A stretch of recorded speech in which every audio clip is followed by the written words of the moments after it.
How's it, everybody? Welcome back to the Rocky Fern. My name is Luca and I have OI Type 4. In today's episode of Show Me the Green, we have the Hoya Bella. Let's get into it.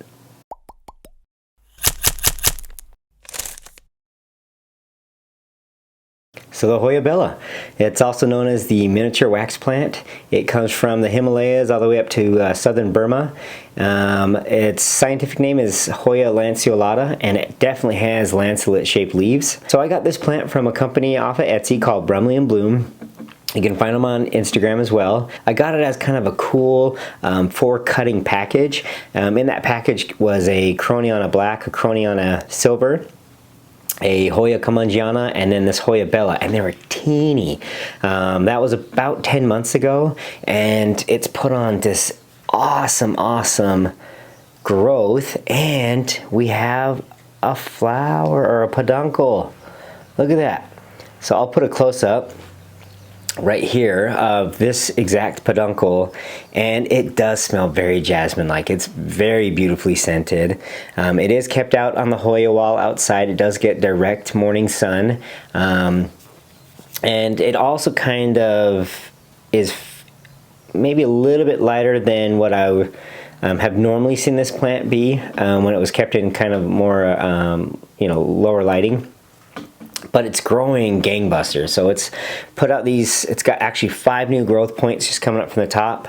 And like I said, it started out from like a little start that was maybe 5 leaves.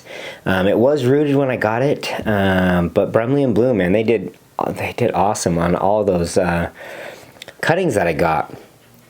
It is kept in a pond mix. It's in that typical 16 ounce, or this might be the 12 ounce tumbler, and I just drilled a hole about 1 inch from the bottom, and it's got a little hook that hangs on the Hoya wall, and it is a homemade pond mix, but it's great. I do put the a systemic in this. However, now that it's blooming, I may have to move it inside until the systemic is done. Although I've only put the systemic in when I initially transplanted this in a pond, which is over 6 months ago. And that systemic usually lasts only 4 months. So I might have to reapply, but I'm hesitant just because it's blooming and it's outdoors and it's a systemic.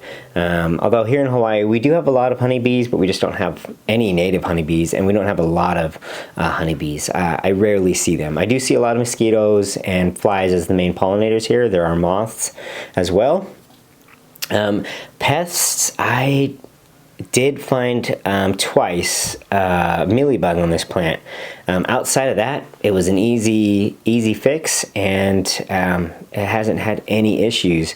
The blossoms on this thing are so cool. I'll actually put another picture of all the flowers closed, because that's also really pretty, and then when they opened, it was incredible. And when I took this photo, there's one flower that's not open yet on this peduncle, and it's still not open. So tomorrow it's going to open for sure. And this peduncle has 3, 6, 7 flowers. They can range all the way up to 30 flowers on one peduncle. And like most Hoyas, you don't want to cut that peduncle once these flowers drop off, because that will form a spike, and from the spike, or spur rather, from the spur it will bloom again. The Calistophylla that I had an earlier video on, it produced a second peduncle, and it produced a second flush from the original spur, so that's kind of cool. And the smell is still pretty bleachy and bug spray like, which I commented on in that video. Yeah, and the really cool part about Lanceolata, or this Bella form of Lanceolata, is there are other color forms out there. So I do have a small cutting of the Alba marginata. There's also an inner variegated form, which I think is called the Louis Bois or Louis Bois.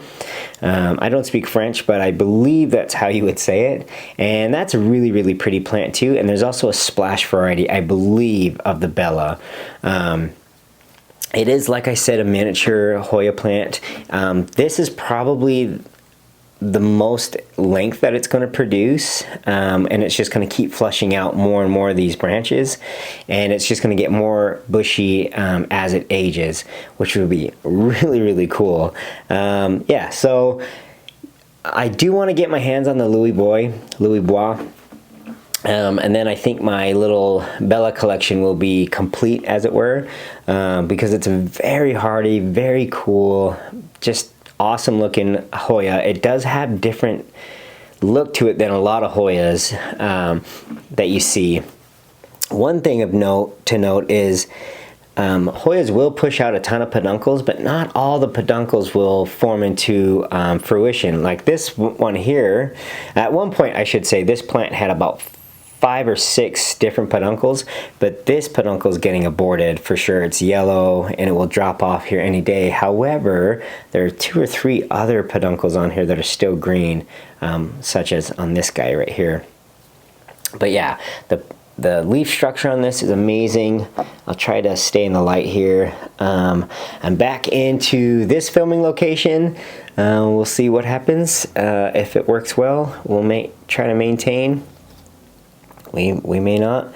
There's a cute little tiny spiderling on here, and she's definitely going to stay because she deserves a home too. But as always, if you like what you see, make sure to give a thumbs up, subscribe, and we'll see you guys on the next adventure.